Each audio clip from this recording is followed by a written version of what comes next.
Most people believe money is earned through effort alone. But if that were true, the hardest working people would always be the richest. Construction workers, nurses, teachers, those who labor relentlessly would dominate the wealth distribution. Clearly, something deeper is at play. Money does not flow solely to those who work hardest. It flows to those who align with principles most people never examine. Society teaches a simple equation: time plus effort equals money.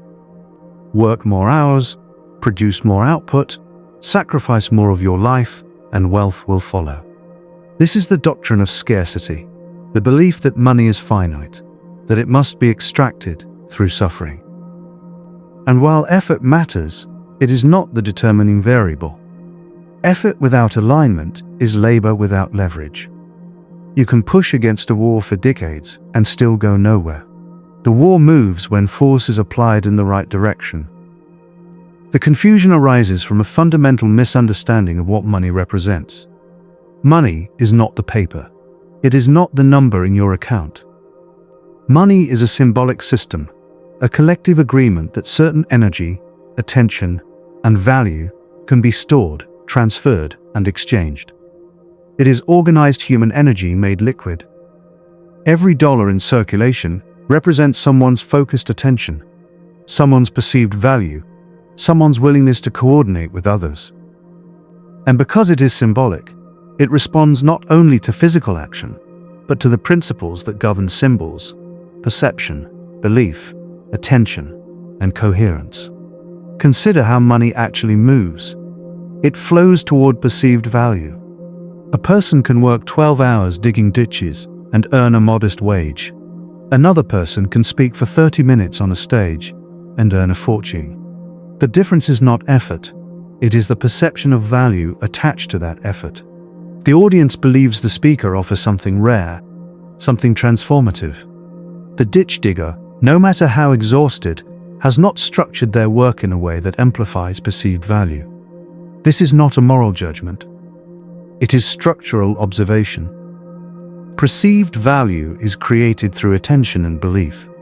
If no one knows you exist, your value remains dormant. If no one believes in what you offer, your value remains theoretical.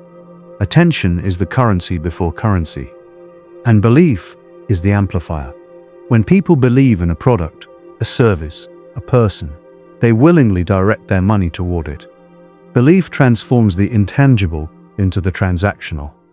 This brings us to a principle most people resist. Money is psychological before it is material.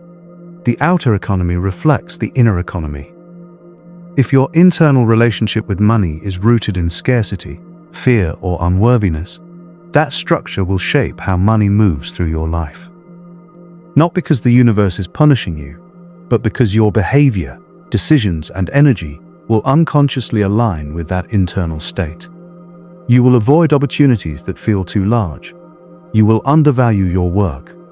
You will hesitate when boldness is required. You will repel wealth, not through lack of effort, but through lack of alignment. The Hermetic principle of mentalism states, "The all is mind." Reality begins not in matter, but in the structure of consciousness. This does not mean you can think money into existence through wishful fantasy. It means that the mental framework you operate from determines what actions you take, what value you create, what opportunities you recognize. If your mind holds the belief that wealth is immoral, you will sabotage yourself at the threshold of abundance. If your mind holds the belief that you must suffer to deserve money, you will unconsciously choose paths that maximize suffering and minimize reward. Consider the principle of correspondence, as within, so without. Your external financial reality is the expression of your internal state. If you feel chaotic, your finances will reflect chaos. If you feel unworthy, your earnings will reflect undervaluation.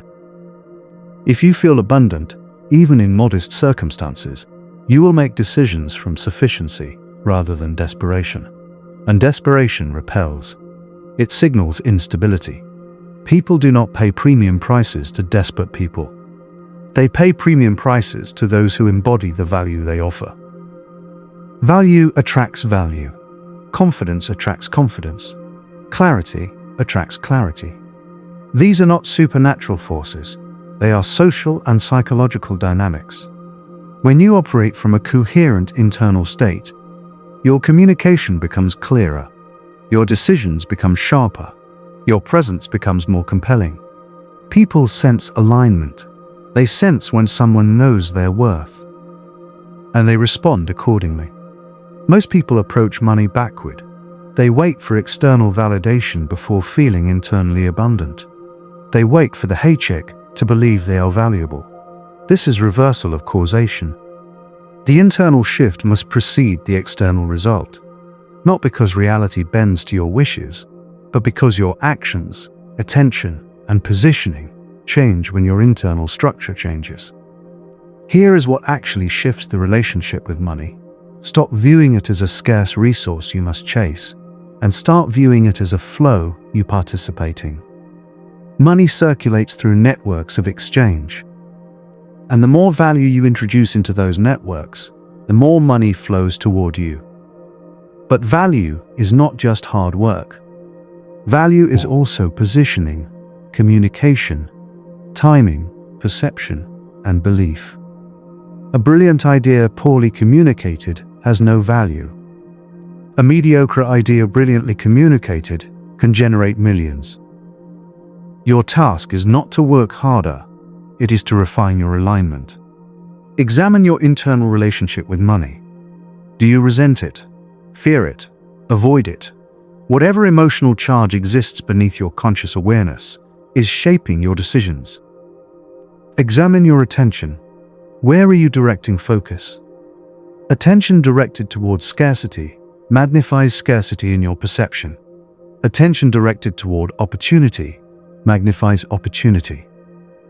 Refine your perception of value. What do you offer that others need? And do you believe in the value of what you offer? If you do not, no one else will. Belief is contagious. So is doubt.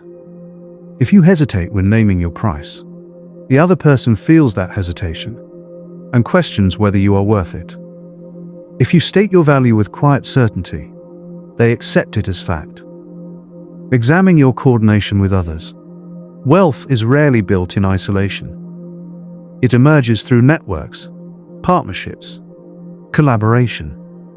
Are you positioning yourself within systems where value flows? Or are you isolated, hoping to be discovered? Discovery is not a strategy. Positioning is. And finally, release the belief that money is separate from consciousness. Money is a tool. It is neutral. It amplifies what already exists within you. Most people do not lack money because they lack effort. They lack money because their internal relationship with it is distorted or incoherent. And incoherence in the inner world guarantees instability in the outer world. Money is energy, but not vague mystical energy. It is organized human attention, belief, and value made exchangeable. It flows according to principles, psychological, social, structural. And when you align with those principles, money ceases to be a struggle. It becomes a natural byproduct of coherence, value, and positioning. The outer economy will always reflect the inner economy. Refine the inner, and the outer must follow.